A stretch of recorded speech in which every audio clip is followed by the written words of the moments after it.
common run problem number 6 is you encounter weather conditions that were not expected. This can be it just getting way hotter than you thought, the course being way more exposed to the sun than you thought.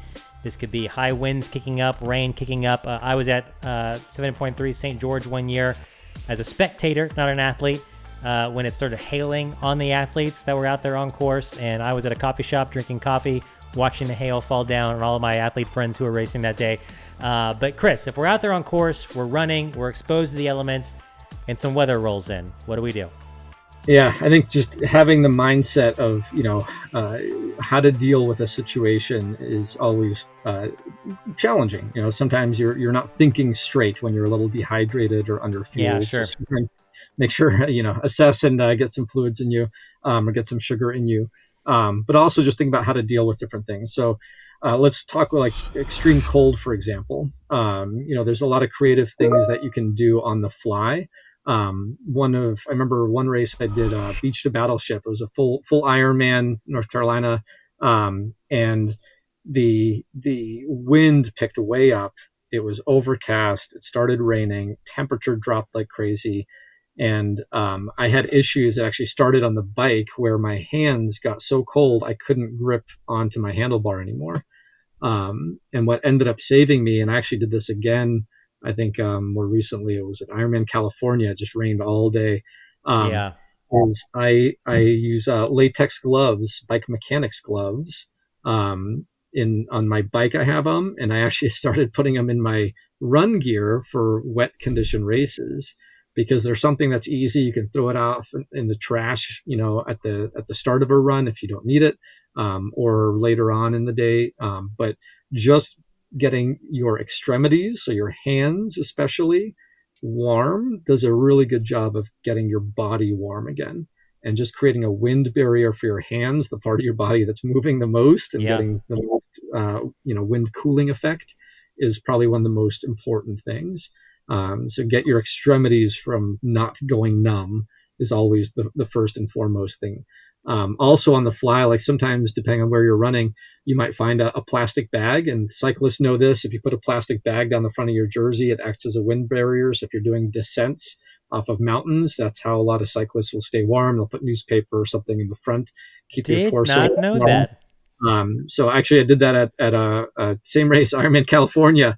I think I was struggling, and I was with a couple other athletes. One athlete dropped out because of hypothermia. And I had told somebody else I found out after the race that she dropped out, but I had told a few other athletes, like, just grab that plastic bag, shove it down the front of your jersey, and keep your torso warm, and that will help your body warm up as well. So sometimes you can get just really creative with what's on course. But you can also just think about, like, what are other things that you can do to protect yourself from the wind, especially on cold conditions. So anything you can do to add extra wind layers. People put plastic bags in their shoes sometimes. So taking your whole foot out of your running shoe, putting a plastic bag over your foot and putting it back into the shoe. I wouldn't recommend it because it could cause blisters potentially. But if in a pinch, if you're really struggling, learning how to deal with that cold is important. But yeah, I've had races where here in Chicago, we run on the lakefront, and we get strong winds off the lake. And I've had runs where I actually run seeking where the direction of the wind is. I changed my running route, so I would keep running behind trees and large objects, just out of the wind every couple of minutes. And running away from the wind, even for a couple of minutes, can actually warm you up quite a bit. So while it might be counterintuitive and counterproductive to some degree, you could actually run in the reverse direction, or turn around and run backwards for a couple strides, and that actually can warm you up as well. And then in hot condition races, the other extreme, learn how to deal with the conditions. Obviously, hopefully you've looked at the weather forecast ahead of time, when you're on the run, looking for shady spots on the run course, which you can do the opposite in cold races. Look for running in the sun whenever you can to stay warm in a I have on a run course before very egregiously not taken a tangent to stay in the shade on a hot day, right? Yeah, sometimes the priority is, you and your body, not the time that you're going to be setting at the end of the day. If it's a survival mode race, I know we here in Illinois, we had a downstate race that was always in the heat of summer, the Cutting Edge Half Classic down in Effingham, Illinois. And we used to call it the death march, not a run. It was a swim, bike, and a death march because the heat index would always be around 105. One year it was 115 degrees at the heat index. And you're just in survival mode, and it's not about running. It's about power walking. It's about finding the shade. It's about using the aid stations to cool your body, whether that's, just getting more fluids in, dumping water, ice. Sometimes you have the tri-suits that have little pockets you can put the ice cubes in.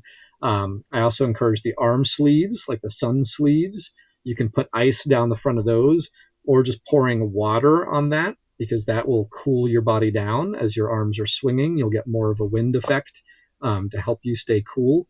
But yeah, any little tip and trick that you can put together, have that in your mental toolkit, and then also physical toolkit. In some cases, just having those extra items can make a big difference, because not some triathlons are very standard, but some are intentionally, extreme condition races, and the adventure is figuring out how to deal with those situations. Yeah, I do want to say too, Chris, you mentioned earlier, sometimes on the run course, when this weather is kicking up, we're not always in the perfect state of mind. And if you're out there and race officials pull the athletes off the course for some reason, either temporarily as a pause or permanently, race is shut down, listen to them, know that they're not doing that without absolutely having to. But here in Texas, 70.3 Galveston, Ironman in the Woodlands, there's been several years where those races have been either paused for 30 minutes or just, hey, everybody's done for lightning, right? Which is a dangerous condition. Yep. So trust the officials if that happens. There's been years where those races are paused and then they let everybody back onto the course 20 minutes later.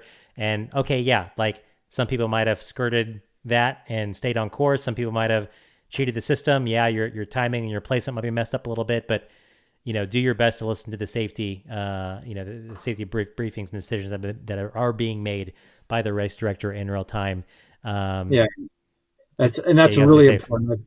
I've had one full Ironman race I was doing where I was on mile 70 of the bike, and the weather looked fine, but all of a sudden the police told us, pull over, everyone's getting off the course. There was a lightning storm on a different part of the course, and we had to just wait for an update. And then eventually they said, okay, they're canceling the race. Everyone has to get bussed back. We're like, why bus back? We have our bikes. We can bike back. And so they gave some athletes the options, like, yeah, if you want, you can bike back. You have to turn your chip in, but there is a storm coming. And people are like, I want to get my training miles in. And they just went. Sure. And we waited for the bus, and the bus picked us up. And on the way back, it was the most torrential downpour, like felt like a tornado coming through, hail, you name it. And we were so glad we listened to the officials and took the bus back and we ended up seeing a couple people about 4 hours later that came back, and they got pelted by hail and had to seek shelter somewhere else. So listen to the officials. If they're telling you to stop. There is a reason why. Yeah. Live to fight another day.